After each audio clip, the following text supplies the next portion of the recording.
ஆண்டவரும் இரட்சகருமாக இயேசு கிறிஸ்துவின் இனிய நாமத்தில் உங்கள் யாவருக்கும் அன்பின் வாழ்த்துக்களை தெரிவித்துக் கொள்கிறேன். அருமையான தேவ பிள்ளைகளே, புதிய நாள் புதிய நம்பிக்கை, new day new hope daily devotion மூலமாய் இந்த நாளில் கூட உங்களை சந்திப்பதில் நான் மிகுந்த மகிழ்ச்சி அடைகிறேன். அல்லேலூயா. இன்றைக்கு கூட கர்த்தர் நமக்கு கொடுக்கிற வார்த்தை என்ன? 1 ராஜாக்களின் புஸ்தகம் 17ஆம் அதிகாரம் 9வது வசனத்தை கூட வாசிக்க கேட்போம்.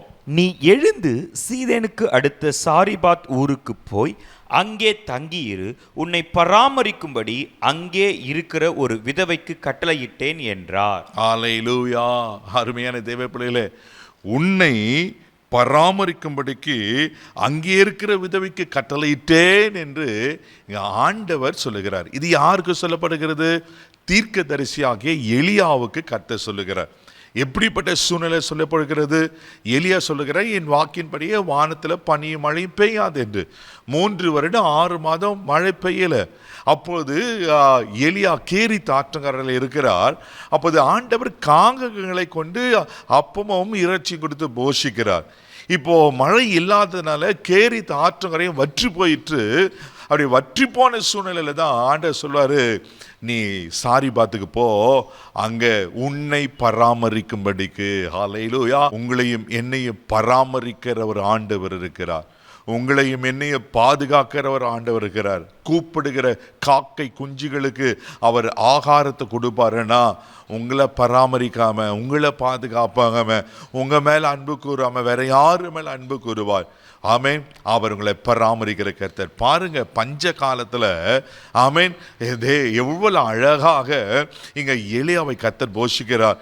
காகங்களை கொண்டு போஷித்த ஆண்டவர் இந்த விதவை கொண்டு போஷித்தார் அல்லவா? அந்த விதவை எப்படிப்பட்ட விதவை? அவளை குறித்து சொல்லப்பட்டிருக்கு, அவர் கைப்பெண், அவளுக்கு இருந்த ஒரு மகன் இருக்கிறான்.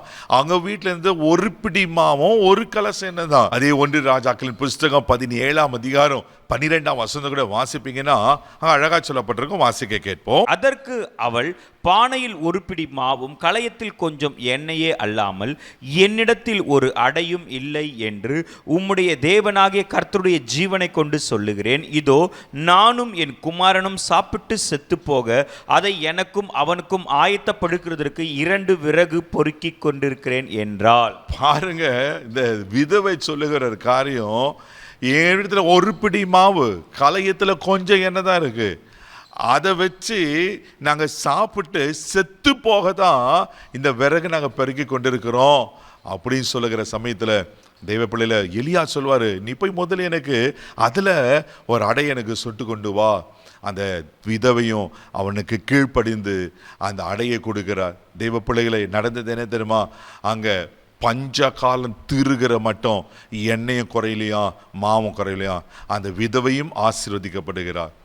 ஒரு எலியாவை பராமரிக்கிறேன்னு சொன்ன ஆண்டவர் இந்த எலியாவை மூலம் மாத்திரமல்ல, எலியா தீர்க்கதரிசிக்கு உதவி செய்த அந்த விதவையும் கர்த்தர் பராமரிக்கிறார். அல்லேலூயா. அவர் பராமரிக்கிற ஆண்டவர். எலியாவை கைவிடலையே.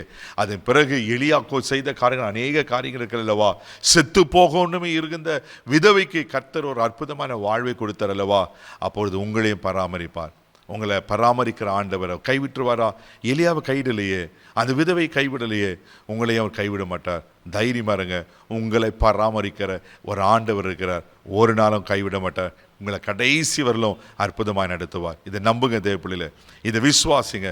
நிச்சயமா நீங்க ஆசீர்வதிக்கப்படுவீங்க. கண்களை மூடி நம்ம ஜெபிக்கலாம். அன்பு தகப்பனே, உமக்கு நன்றி சொல்லி துதிக்கிறோம், ஸ்தோத்திரிக்கிறோம். ஆண்டவரே, உன்னை பராமரிக்கும்படிக்கு ஆண்டவரே, நீர் எங்களை பராமரிக்கிற ஆண்டவர். அப்பா, எங்களை பாதுகாக்கிற ஆண்டவர். நீர் எங்களை ஒரு நாள் கைவிடாத தேவன் ஆண்டவரே. அப்பா, யாரார் என்னை ஆதரிக்க, என்னை பராமரிக்க, எனக்கு உதவி செய்ய, என்னை பாதுகாக்க யாரும் இல்லையே, நான் அநாத போல இருக்கிறேனே அப்படி கலங்கி கொண்டிருப்பேனா? ஆண்டவரே, மக்கு ஸ்தோத்திரம். நீர் பராமரிக்கிற ஆண்டவர். அப்பா, மக்கு நன்றி சொல்லுகிறோம். இப்போது இயேசுவின் நாமத்தில் என்னென்ன தேவைகளோடு இருக்கிறார்களோ அந்த தேவைகள் நிறைவேறட்டுங்க. அப்பா, அன்னைக்கு எலியாவையும் பராமரித்து அவருக்கு உதவியா இருந்த அந்த விதவையும் பராமரிப்பேனா, இவர்களையும் குடும்பங்களை நீர் ஆசீர்வதிக்கும்படியா ஜெபிக்கிறோம். இந்த நாள் முழுவதும் கரம் பிடித்து நடத்துங்க. பாதுகாப்புக்கு ஒப்புக் கொடுக்கிறேன். இயேசுவின் மூலம் ஜெபங்கள் பிதாவே, ஆமென், ஆமென். அவர் உங்களை பராமரிக்கிறவர். தைரியமா போங்க. God bless you.